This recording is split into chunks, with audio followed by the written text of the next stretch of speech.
If you want to run Facebook ads for your real estate business, you're going to want to make sure that you have these prerequisites covered. I bet you haven't heard the word prerequisite since college. And if you didn't go to college, it's okay. That's not one of the prerequisites here. So essentially, we're going to cover the few things that you need to make sure that you have checked off before you actually run Facebook ads for your real estate business. Because if you don't have these things checked off, then you're going to run into some issues. You're not fully optimized and it's just not going to work for you. You're going to be wasting money. So I'm Amanda Fazalani, co-founder of Design for Agents, where we help real estate professionals build their business and close more deals by mastering your marketing, branding, production, and advertising strategies. And in this video, we're going to break down exactly what you need to cover before you get started with Facebook ads. So diving right into it, number one is a Facebook business page. I get this question all the time, especially on Instagram. And it's agents who will ask, hey, I want to run ads, but do I have to make a business page? But believe it or not, there are a lot of people who they don't want a business page. They prefer to just have their personal page and they want to operate from there. They get referrals from there. They like posting their content on there because it's already filled with families, friends, old coworkers, local community members. And it's just easier. And trust me, I get it. And I also understand the pain that comes with managing not only a personal page, but also a business Facebook page. It's a whole different ball game, and it's very different from having an Instagram business page to having a personal Facebook page, right? I said Instagram on purpose. Now, what you do need is a Facebook business page, and it's because you can only run Facebook ads if you have a Facebook business page. So that being said, make sure you set that up. Does it need to have content on it? I mean, you should make the effort. If you're posting stuff on your personal page, throw it up on there. And, there's strategies, that's for a different video. Today we're talking about the prerequisites of Facebook ads.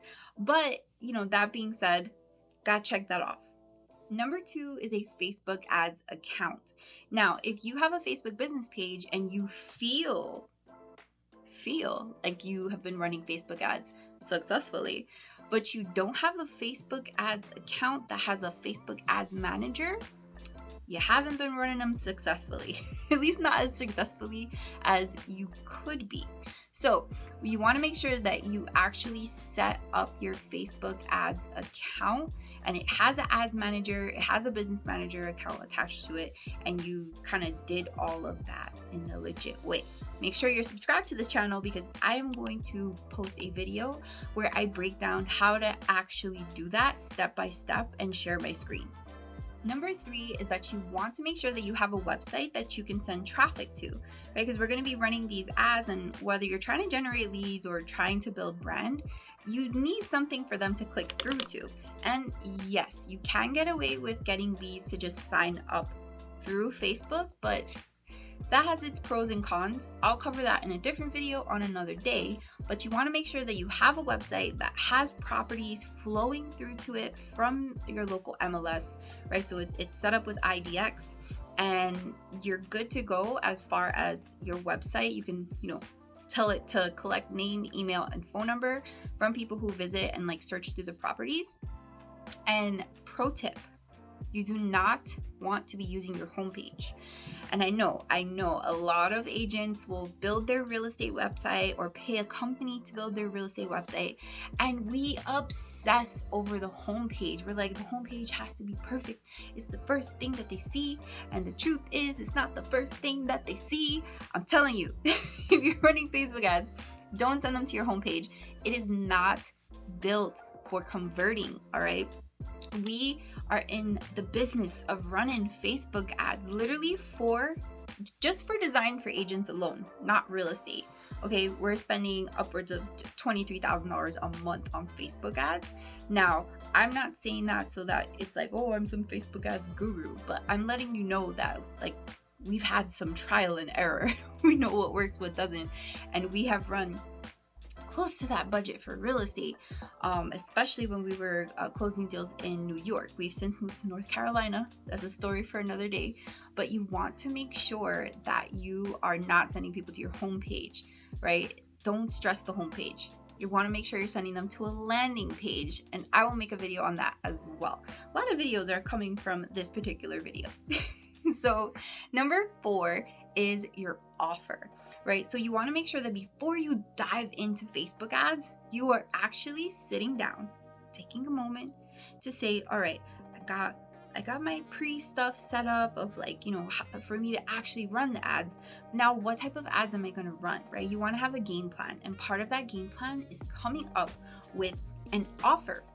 So what you want to do is you have the option to go broad, where you literally just target people based on like the area that you're in and things like first time buyer, mortgage calculator, and stuff like that, those behavioral targeting options. Or you can niche down, right? There's riches and niches is what they say. So if you go broad, you might wind up spending more, but if you niche down, you're going to get more bang for your buck. So just as an example, right? Let's say that you run an ad and it's like, view the newest homes for sale for properties in Long Island. That's very broad, right? You're going to have to spend a lot of moolah to get a lot of eyeballs on this to then, start generating leads. But if you niche down and you say, these 10 houses on Long Island have epic pools, check them out here, right? And then they go to your website and they have to sign up. They see the first property, but to see the others, they have to sign up to actually see all these properties that are listed for sale with these epic pools, right? You've targeted a certain type of person with a certain type of budget who's looking for a certain type of property, right? This is going to be a bit of a warmer lead than someone who just generally wanted to see all of the houses for sale in a specific city or state, right? Do you get where I'm going with this? So you want to be more strategic, more specific, right? Another example would be get instant access to this house on XYZ date, right? And so what you're going to wind up doing is getting buyers who are very interested in seeing a property in person sooner rather than later, right? So this is going to be leads that are potentially just as warm as people who walk into your open house, right? Because, we've tested before in the past in our own business which leads are warmer, open house leads or Facebook ad leads, and like 10 out of 10 open house leads, not Facebook ad leads, right? So that being said, let's talk about budget, right? So we have a video on this channel where we break down how to actually come up with your Facebook ads budget, and we go into detail on calculating the numbers based on how many deals you want to close. But the idea here is that you want to understand what your conversion rate is, right? If you don't know what that is and you're kind of on the newer side, not so experienced, then you probably have a 1% conversion rate.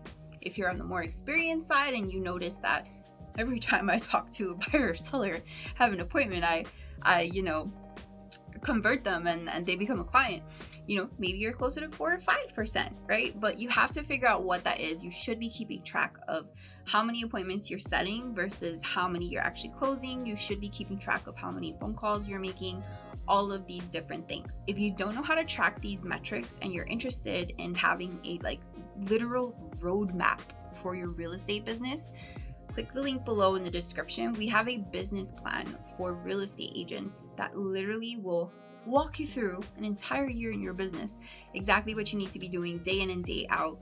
And it's all based on that top tier number of what it is you want to make GCI for the year. We even cover your marketing and prospecting plans inside of the business plan, and there's a video course that goes along with it. But diving back into the budget, you want to know what your conversion rate is, right? Because this is going to help you figure it out. Another thing you want to know is what your cost per lead is. Those two numbers combined with how many deals you want to actually close for the year through Facebook ads, that is what's going to get you your estimated budget that you should be spending. Now, I'm not going to cover those details in this particular video because, like I said, we have that on the channel already. But I do want to say, definitely figure out what it is, because if you think that you can get away with spending $5 to $10 per day or even $20 per day on Facebook ads and actually get deals out of it, that's a no-go. You have the wrong idea. You have information from circa 2015, 2016, and it's got to go out the window and you need to get a refresh. All right. So The next one is understanding the special ads category rules, right? So if you're new to Facebook ads, you actually cannot just go in as a real estate professional, run an ad, and it get approved without clicking a little button that says you are part of the special ads category. So this is in regards to housing rules, right? So if you run any type of ads that have to do with credit, housing, or politics, you have to check off the special ad category rules box. If you don't check that off and you try to run the ad, your ad is going to get rejected. And if you have ads that are rejected multiple times, like Facebook's like, we keep slapping you on the wrist. What's wrong with you? Right? You're gonna get banned, right? They're gonna disable your ads account, and then you're gonna have a headache, and just you don't want to do it. All right. So make sure that you're checking off that special ads category rules and you understand what it is. The final thing is making sure that you have a follow-up strategy. Now, I know that sounds super basic, like, oh, I know I have to follow up, blah, blah, blah, blah. Everybody says that, but it's true. And one thing in particular that I want to point out is you will hear real estate agents say, I ran Facebook ads and honestly, those leads are trash. And I love it. I love when I hear a real estate professional say the leads are trash, because one, we're talking about human beings here, so be nice. Like, geez, they're not trash. Like, that's so mean, first off, on a human standpoint. Second, seriously, business-wise, there's no such thing as trash leads, okay? There's just bad phone numbers and then people who are not ready, right? If you got bad phone number, that's fine, but that's not going to happen every single time, right? Now, you have people who are not ready, that's understandable. That's just the name of the game. If you sit down and you prospect and call expired listings for sale by owners and circle prospect through like just general homeowners in the area, you're going to have people who are not ready right now and people who are hot and ready right now, right? It varies, right? But there's give and take. So the idea here is that you need to follow up, because when they are ready, you will be the person that they go to. If you don't follow up, they're going to find someone else. They're going to click on someone else's ad and say, no one's helping me. I'm ready to buy now. Let's go. Right? And then you missed out on that opportunity that you paid for. It's kind of mind-boggling to think, you spend money on running ads to get these leads, and then you don't follow up. You paid for it, and then you didn't get to close the deal. That doesn't make any sense. So let's make it make sense. Let's make the math. And if you pay for it, follow it up. Now, that being said, if you enjoyed this video and you want more breakdowns of how to be successful with Facebook ads, how to be successful with social media, how to market your business, postcard campaigns, all that jazz, video content marketing, sign up for Marketing Mondays. It's in the link in the description below. We send out an email every Monday breaking down bite-sized pieces of marketing, branding, production, and advertising strategies that you can implement in your business. All right, they are actionable. We also include freebies. I personally am a writer for some of the articles, so definitely go sign up for that. It's free, and I will see you in the next video.